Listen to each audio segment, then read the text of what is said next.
Hello, ouvintes do NVP Cultural. Espero que vocês estejam bem. Este é um episódio em homenagem e agradecimento ao Sr. Guilherme Ian, ao Diógenes, ao Henrique Nogueira. Henrique, muitíssimo obrigado, cara. Eu não mereço, eu espero fazer por onde pagar essa generosidade que tu teve comigo. Claro, com todos vocês, né? Mas, cara, muito obrigado mesmo. Miss Wilder, Hilton dos Santos, cara, Deus abençoe vocês. Muito obrigado mesmo. Hoje, né, nesse segundo episódio, já que o piloto passou, vamos falar de senso comum.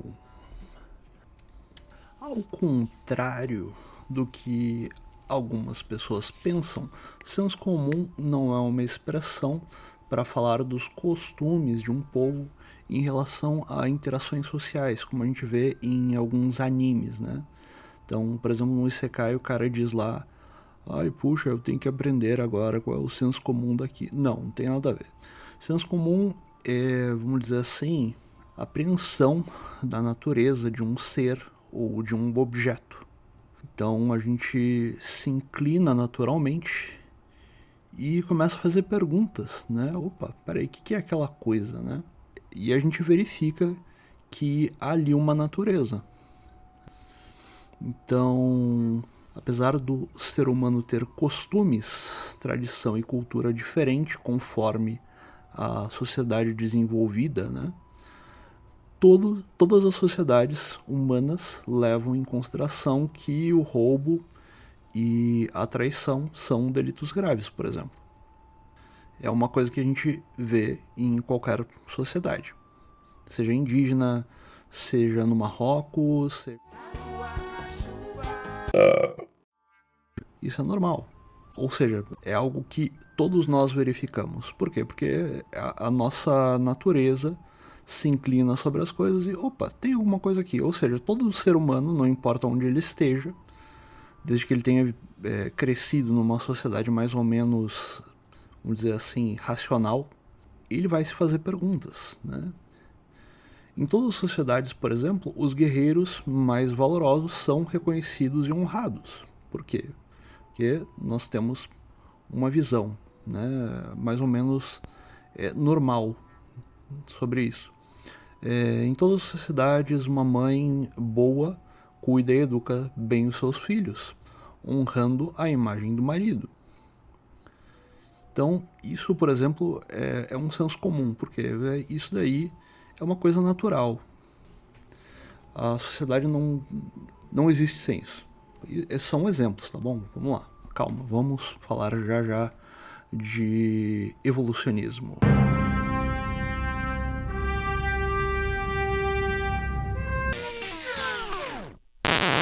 O senso comum é a leitura do que a coisa é e de seu estado atual. O dono da vaca estranha que ela não está dando leite, apesar do bom tratamento, e procura sinais do que está acontecendo. Ele chama um veterinário que possui maior conhecimento e poderá diagnosticar o que há com o animal. Ora, se a vaca não tivesse uma natureza e esta não tivesse sido estudada, haveria apenas achismo. Mas não é assim. Há algo que todas as vacas possuem, independente de sua raça. E por haver raças e estas terem sido estudadas, temos também o estudo particular de cada uma e a compreensão de que existem doenças mais comuns a uma raça que a outras. Foi Aristóteles, pai da biologia moderna, e o seu método foi elevado pelos escolásticos mais tarde, o que nos leva a, digamos assim, a um aristotelismo, né, moderno, que ajudou a criar a moldar o estudo, a ciência, naqueles tempos que chamam de A Idade das Trevas. Agnus Dei, qui tollis peccata mundi, miserere nobis. Agnus Dei, qui tollis peccata mundi, miserere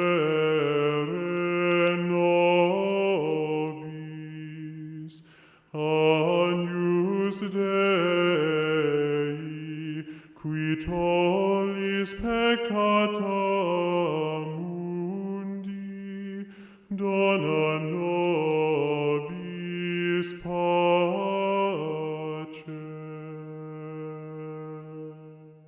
Vamos lá. Método aristotélico e o senso comum. Vamos pensar em conjuntos, tá? Lembra que na escola nos pediam para fazer círculos em matemática e alguns números pertenciam não somente ao conjunto dos números reais, como de outros? Pois é. A ideia aqui é a mesma, tá bom? Guarda isso. Aristóteles chamará de substância primeira aos seres particulares, individuais, como eu e tu, e que possuímos tanto uma essência, né, a essência humana, né, como os acidentes. Então, preto, branco, magro, gordo, loiro, olhinho puxado, olhinho não tão puxado, cabelo castanho, enfim, né? Eu e tu pertencemos ao conjunto dos seres humanos. A substância segunda refere-se aos universais abstraídos dos indivíduos. Por isso, são referências mediadas pelo pensamento, pelo raciocínio. A existência depende dos indivíduos, que são classificados em gêneros e espécies. Calma, eu sei, tá dando... Pelo menos eu, né, as primeiras vezes que eu li, eu digo... como é que é? Desculpa, tio. Vamos voltar. Calma, tá? Já vou dar o exemplo. A substância é sempre sujeito, isto é, aquilo do que se fala, do que se atribui. O homem pertence ao gênero, ou conjunto, neste exemplo dos animais. Então, o conjunto humano está contido no gênero animal, nos quais eu e tu somos indivíduos, entendeu? Então, a substância segunda, né? Então, de novo, a substância segunda refere-se aos universais. Quer dizer, universal é o que? Animal. Homem, animal. O que define o homem? É um animal racional.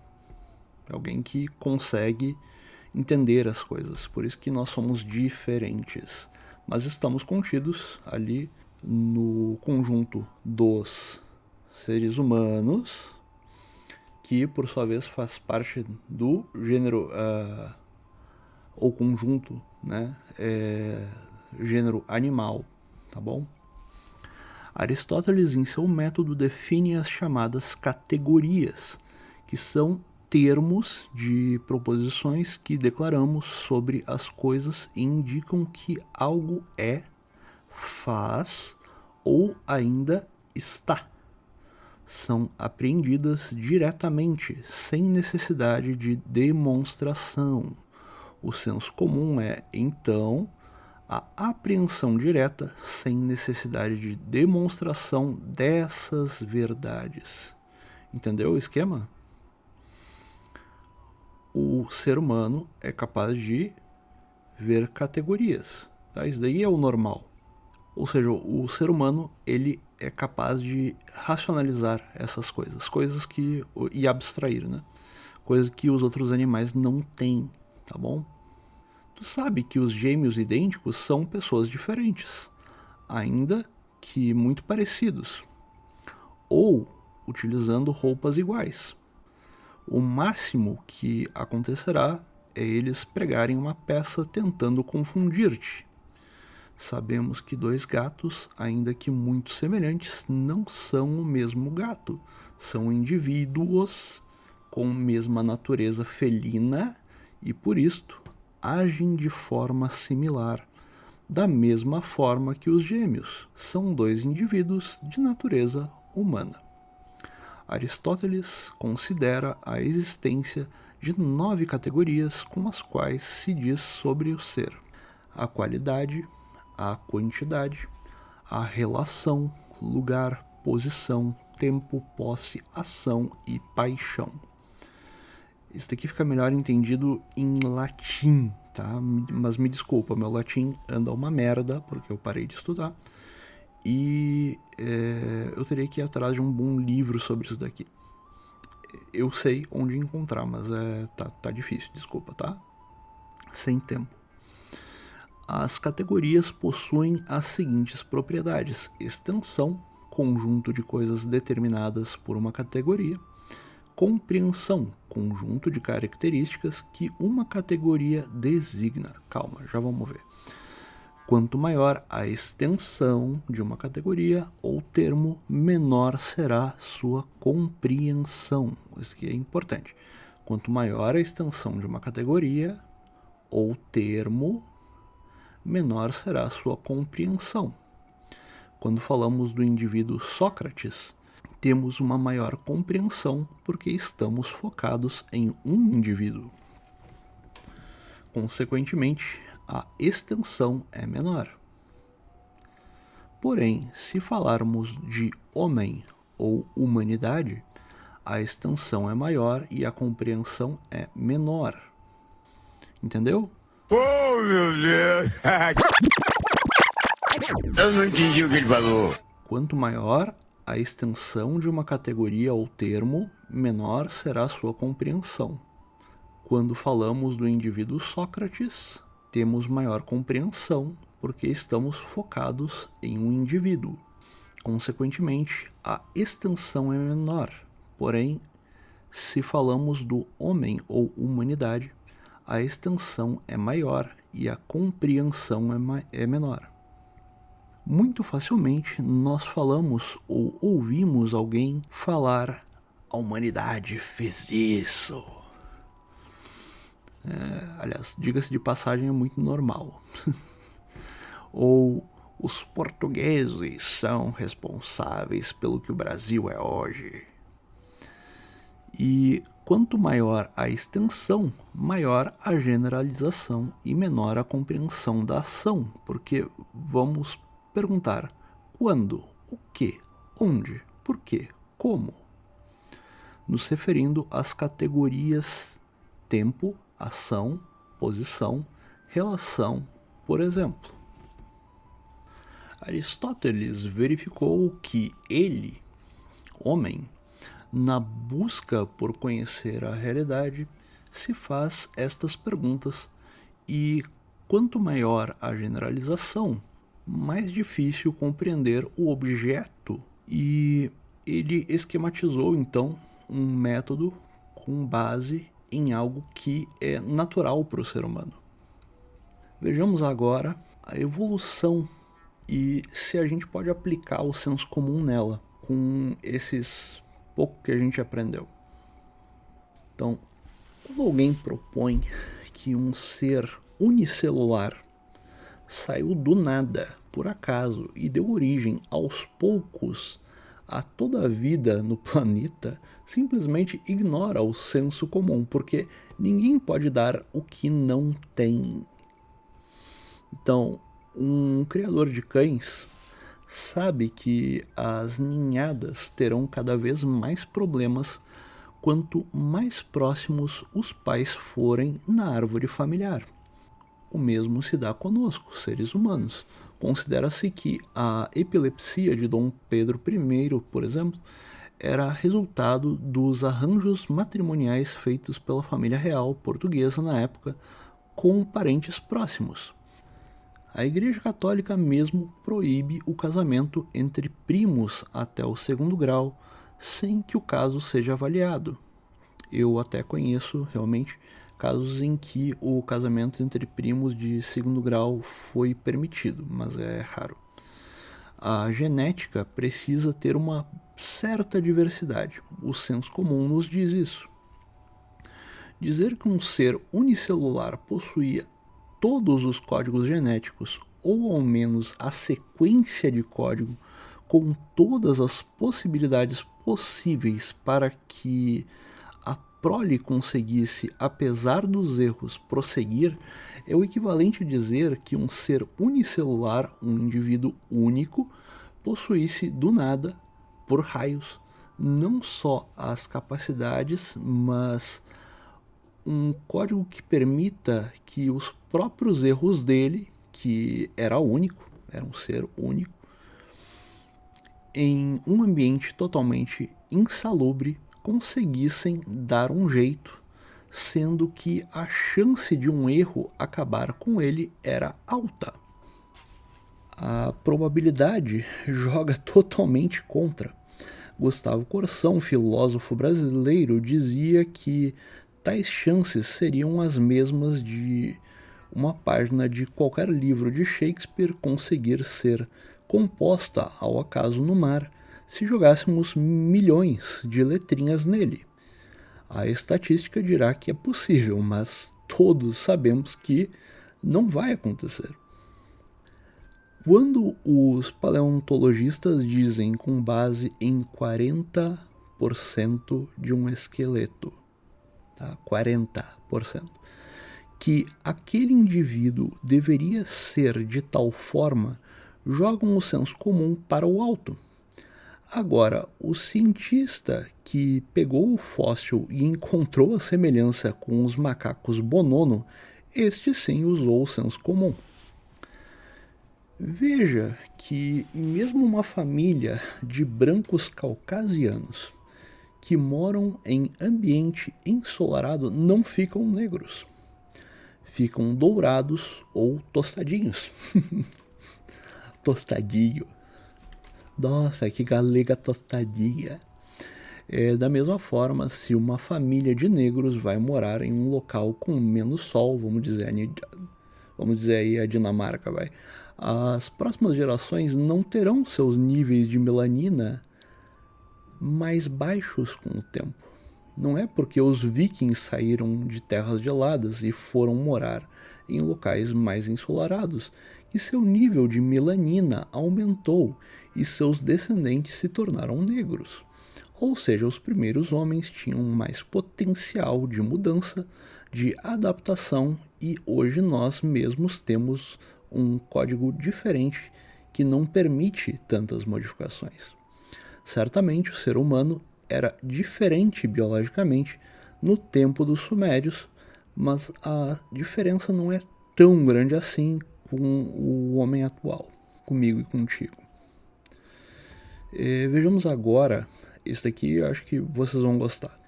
Como um médico avalia o fóssil da Lucy, tá, segundo um método aristotélico. Em seu livro Fóssiles Polêmicos, o Dr. Leguizamon escreve o seguinte: e que capacidade cranial tinha Lucy? Não existe forma de saber, já que só se encontraram 4 ou 5 fragmentos do crânio. Mas o Dr. Johansson sustenta que os hominídeos de Afar, uma das quais a Lucy, tinham um cérebro muito pequeno, de um tamanho compatível ao de um chimpanzé. Ai, cara, que merda. E a forma da cabeça, mais símia que humana, diz o Dr. Ian Hanson. Desculpa, é tradução simultânea, tá bom?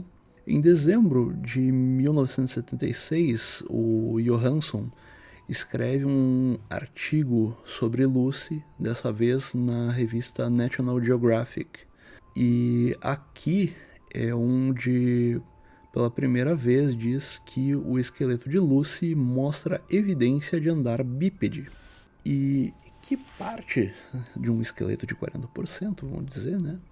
mostra essa evidência? O fêmur, diz Johansson, cujo extremo distal, segundo vimos, estava severamente aplastado, amassado. E em que consiste essa evidência? Pois na angulação do fêmur e a superfície aplastada de seu extremo distal. Como um osso está severamente aplastado, amassado, não pode, obviamente, ter a superfície plana ou aplanada, né? Concluo que esta evidência de andar bípede, e que ele é um médico, tá bom? Não reclamem, ele é médico. Concluo que esta evidência de andar bípede deve ser só uma mostra do sentido de humor deste antropólogo. Em 1979, as coisas voltaram a mudar. Em janeiro desse ano, Johansson escreve um novo artigo sobre Lucy na revista americana Science.